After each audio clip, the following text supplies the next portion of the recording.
राम कृष्ण हरी, राम कृष्ण हरी. नमस्कार. आज आपण आटपाडी विसापूर विधानसभा मतदारसंघाच्या प्रचाराच्या निमित्ताने जमलेलो. तुमचा नंबर किती आहे? गंमत बघा, हे माझ्या पांडुरंगावर फार विश्वास आहे आणि माझं डायरेक्ट कनेक्शन आहे, पण मध्यस्थी वगैरे मध्ये नाही. आणि माझ्या पांडुरंगाला मी नेहमी भाषण सुरू करायच्या आधी विचार करते की आता भाषण काय करू. मी काय त्यांच्या सगळ्यांसाठी भाषण लिहून आणत नाही. आपला जो आहे दिल से होता है. तर तिथे जाऊन जे मनापासून वाटेल ते दिल खोल के बोला करू. कारण का आपलं नातं नुसतं मेंदूनी नाही चालत, मेंदू बरोबर मनी लागतं. आणि दुसऱ्यांनी लिहिलेली भाषणं मी वाचत नाही, मी माझा मेंदू वापरतो. थोडासा दिला देवानी आणि आई वडिलांनी. मी इथे विचार करत होते, वैभव भाऊ तुम्ही 4-4-4 करत होता. तुम्हाला माहिती आहे तुम्हाला 4 नंबर का मिळाला? माहिती आहे? नाही माहिती. बघा, मोठी बहीण याच्यासाठीच असते.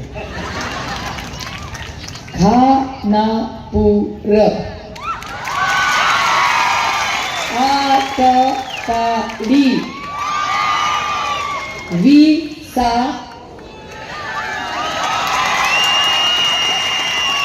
हा योगायोग कसा असू शकतो मला सांगा हो पत्रकारांना. कुछ तो है ना बात. असं कसं होऊ शकतं? बाबा मगापासून 4-4-4 करतो आणि मी हा कागद सहज हातात घेतला. म्हणजे ओळखपत्र तरी बघूया. आणि मी हे बघितलं, म्हटलं अरे रामकृष्ण हरी, ही सीट लागली आपली. 4 नंबरच्या बाबा. खानापूरचा मतदार 4, आटपाडी 4, विसापूर कुठल्या तिन्ही तालुक्यात गेला तरी 4च दाखतोय. ते काय काळजी करू, समोरच्याचं डिपॉझिट राहील एवढी 4 मतं राहू. एका सशक्त लोकशाहीमध्ये इथला तो हक बनताय, एवढं तर पाहिजे. पण हे तुमचं भाषण ऐकून मला गंमत वाटली. मी ऐकत होते जोरजोराचं भाषण. मला थोडासा तुमच्या भाषणात एक प्रॉब्लेम होता फक्त. तुम्ही वाईट वाटून घेऊ नका. म्हणजे मी मला काय वाईट नाही वाटलं, थोडंसं वाटलं, अगदीच खोटं नाही बोलत. पण तुम्ही म्हणला तुमचा नंबर देशात पहिला आला. तुमचा पहिला आला ना, त्याच्यामुळे माझा दुसरा आला. थोडासा इथला तर रुसण्याचा हक्क मला मिळतो. कारण का तुम्ही पहिला आल्यामुळे माझा मतदारसंघात स्वच्छतेत आम्ही 2 नंबरला आलो. इतका मजा येते त्याला.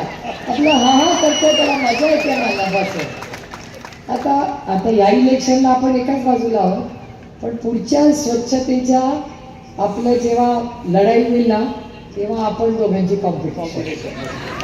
हे बघा, आम्ही दोघं वैचारिक लढावी आहोत, पण जेव्हा तुमची वेळ येते ना, तेव्हा आम्ही आपापल्या मतदारसंघाच्या बाजूने असतो.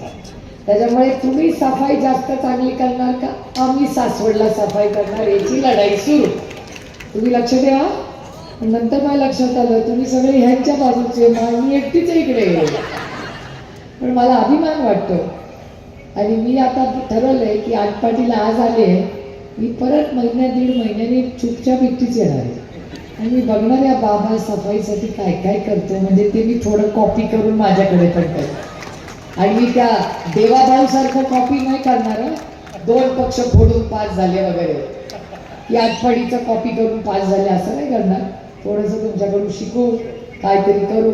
आणि आपली सगळी शहरं, जे कैलासवासी RR आबाचं स्वप्न होतं की हा महाराष्ट्र स्वच्छ, सुंदर आणि सुरक्षित असला पाहिजे, ते RR पाटलांचं स्वप्न आपल्याला पुढे मिळेल.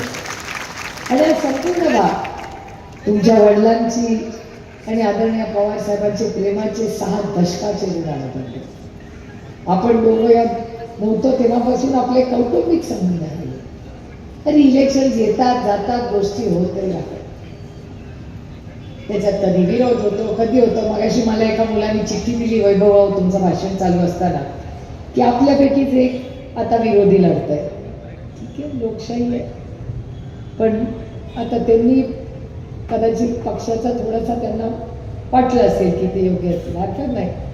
पण त्यांचा मान सन्मान मी करते एका सशक्त लोकशाहीमध्ये. पण राष्ट्रवादी काँग्रेस पक्ष आणि त्याचं चिन्ह आणि आदरणीय पवार साहेब हे फक्त वैभव दादांच्या मागे आहेत हे सांगायला मी इथे आले. आणि ज्यांनी बंडखोरी काही कारणामुळे केली असेल त्यांचा कारखाना आहे, बरोबर. मी तुम्हाला शब्द देते, त्यांनी जरी बंडखोरी केली असेल, ते दुखावले गेले असतील, जे काय असेल ते, इलेक्शन झाल्यावर तुम्ही आमदार होणारच आहे. त्याच्यामुळे आमदाराची जबाबदारी जास्त असते. तुम्ही आमदार झाल्यावर माझी एक अपेक्षा आहे तुमच्याकडून की तुम्ही जा, त्यांची भेट घ्या, त्यांच्या कारखान्याला आपल्या सगळ्यांच्या वतीने शब्द द्या की तुमचा कारखाना याच्यामध्ये आम्ही ताकदीने उभा राहू. इलेक्शन होतील ठीक आहे, एखादा दुखवला गेला चुकी का, अगर काम करायचं असेल ना तर दिल बडा होना चाहिए.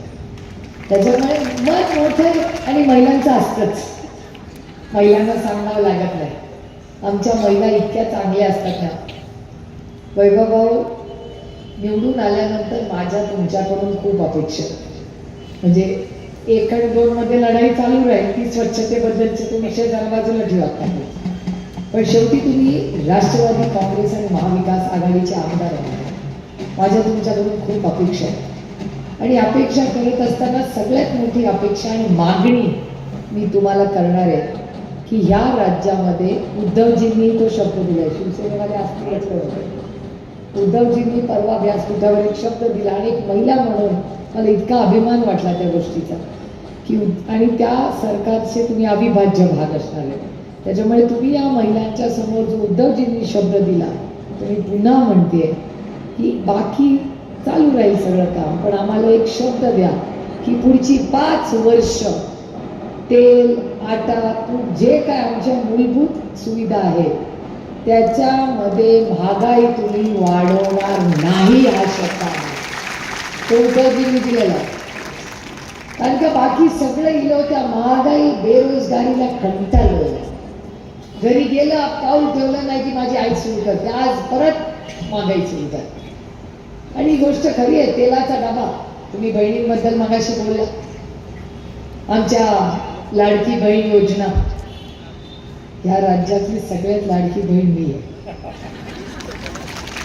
लोकसभेला लाडकी नव्हते, लोकसभेनंतर लाडकी झाली. ठीक आहे, आता तो इतिहास गमतीचा भाग झाला. पण काही गोष्टी फार गांभीर्याने घ्यायच्या असतात. भाऊ बहिणीचं नातं ना हे एक पवित्र नातं असतं आणि दुर्दैव आहे की या सरकारला त्या नात्यातलं पावित्र्यच कळालं. 1500 रुपये किंमत रावली हो आमच्या नात्याला. जर आमच्या भावाने मागितलं असतं ना तर जेवढं असतं नसतं तेवढं सगळं प्रेमाने देऊन टाकलं असतं. काय लागतं, मी तर रामकृष्ण हरी आहे.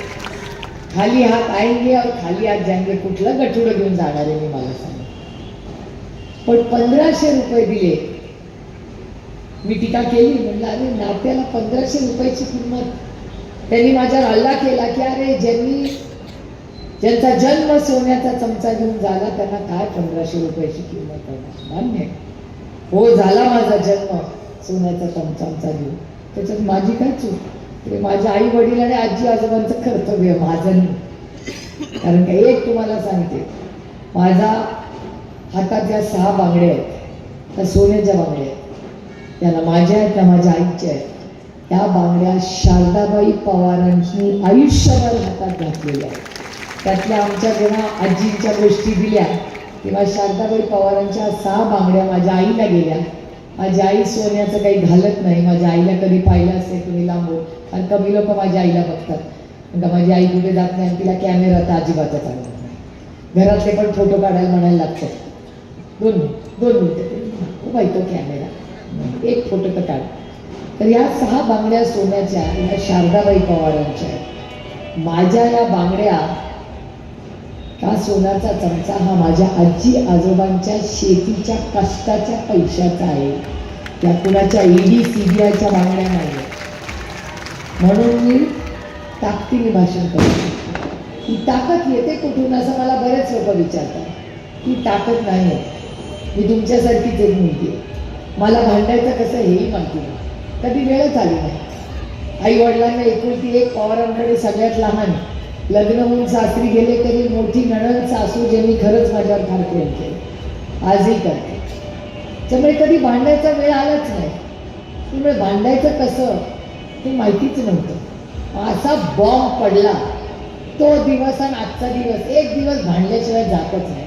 नवरा पण घरी आल्यावर म्हणतो आता आवाज खाली, घरी आले, भांड्याचं बाहेर, इकडे नाही. ही परिस्थिती झालेली आहे. आणि दुर्दैव आहे की महाराष्ट्राचं राजकारण इतकं गलिच्छ झालेलं आहे. सेनेवरील जो घात झाला, जे चिन्ह आहे ना, ते चिन्ह हे बाळासाहेब ठाकरे नंतर ते चिन्ह उद्धवजींचंच आहे, हे मला इथे घेऊन तुम्हाला सगळ्यांना सांगायचं. हे सगळ्या पक्षांमध्ये जे विभाजन झालं हे अदृश्य शक्तीचं कट कारस्थान. त्यांनी महाराष्ट्रावर कधी प्रेम केलं नाही. दिल्लीने नेहमी वाईट नजरेनेच महाराष्ट्राकडे पाहिलं. काय चुकलं होतं महाराष्ट्राचं? अहो, आमचे पक्ष फोडले, चिन्ह नेलं तरी ठीक आहे, पण महाराष्ट्रातल्या प्रत्येक युवक आणि युवतीसाठी ज्या 6 लाख नोकऱ्या मेरिटवर आपल्याला मिळाल्या होत्या, त्या दुसऱ्या राज्यात गेल्या कशा? मला याचं उत्तर द्या. 2 दिवसापूर्वी आले होते तेव्हा तुम्ही जाब विचारायला पाहिजे की तुम्ही सगळे मोठ्या पदावर आहात, मग आमच्या पोरांच्या हक्काच्या नोकऱ्या गेल्याच कशा? अहो, इथे पोलीस आहेत सगळे. मी न विचारता, आता मी तर काय त्यांना ओळखत नाही, ताई तुम्ही 1 नंबरला ज्या उभ्या आहे, मला खरं सांगा, तुम्हाला नोकरी कुठल्या वर्षी मिळाली? 2014. तुम्हाला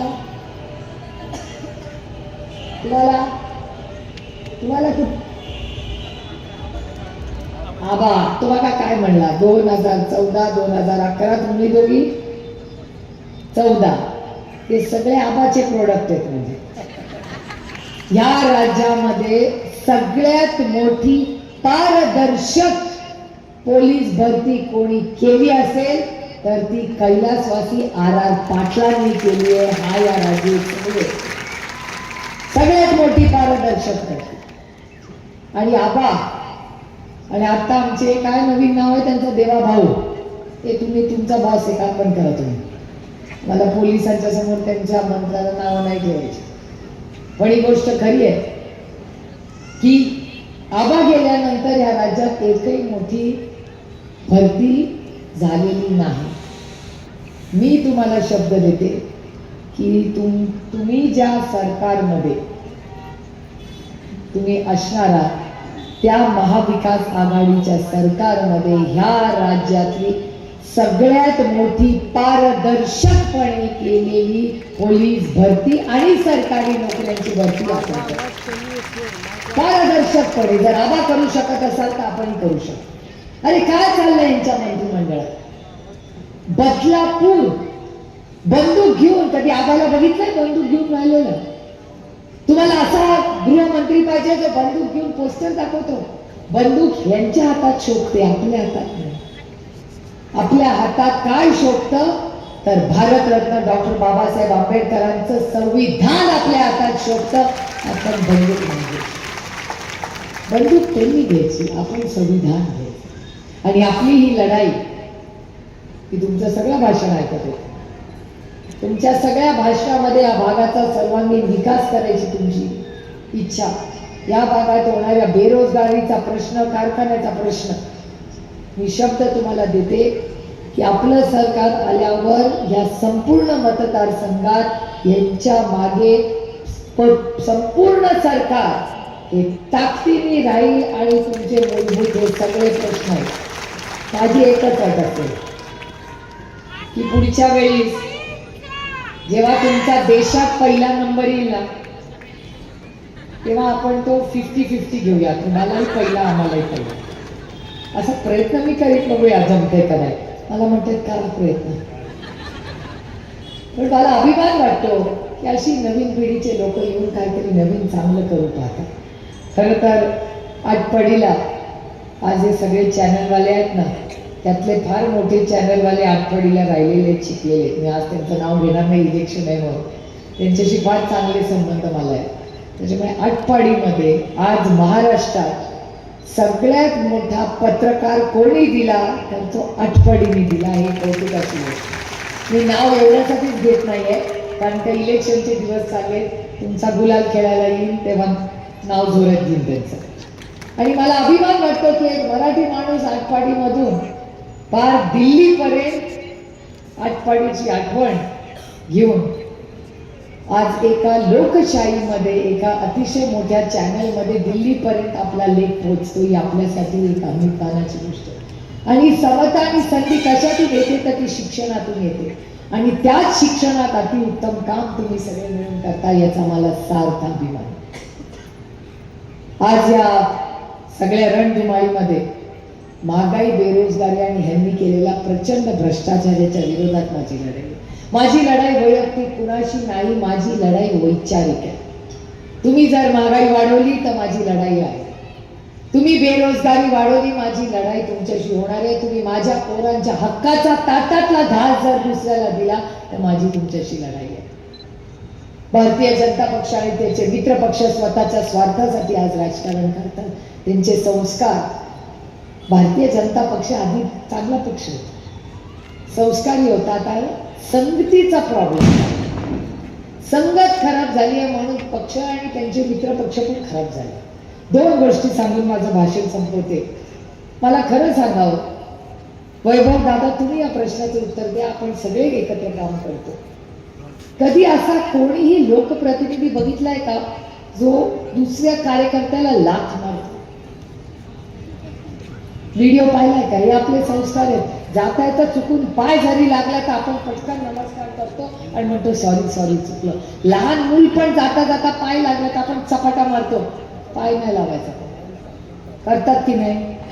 आणि ह्यांचे मोठे नेते भारतीय जनता पक्षाचे मंत्री होऊन गेले, लोकांना लाथ मारून जातात. हे संस्कार आहेत तुमचे. अहो एवढं तर सोडा, आमच्या महिला भगिनी ज्यांना लाडकी बहीण ते म्हणतात 1500 रुपये देतात, चांगली गोष्ट आहे. पण वैभव भाऊ, तुमच्यावर एक जबाबदारी आमदार झाल्यावर जाणार आहे की ही प्रत्येक जी महिलांना ती लाडकी बहीण राहीलच, प्लस तिला नुसती लाडकी बहीण म्हणणार नाही, आम्ही तिला महालक्ष्मी म्हणून तिचा आदर सन्मान करू. आणि 3000 रुपये 3000 रुपये तिच्या अकाउंटला टाकू. जाहिरात बघितली असेल, काय गोड जाहिरात आहे. मी काल 2दा पाहिली. टिक टिक टिक त्या मुलीवरच्या. सत्ता सत्ता हे काय असतं? मला सत्ता ही फक्त, ज्याला इंग्रजीमध्ये आम्ही टूल म्हणतो, ज्याला साधन म्हणतात तुमच्या आयुष्यात चांगला बदल घडवण्यासाठी. तेवढ्यासाठी आम्ही सत्ता मागतो. तुम्हाला हमी भाव देण्यासाठी सत्ता मागतोय, तुम्हाला तुमचे अधिकार देण्यासाठी सत्ता मागतोय. आणखीन एक शेवटचा मुद्दा सांगून माझं भाषण संपवते. इथून जवळ फार लांब नाही, कोल्हापूर. मी छत्रपतींना जसं माझा गुरु मानते तसं शाहू महाराजांबद्दल मला प्रचंड आदर आणि प्रेम आहे.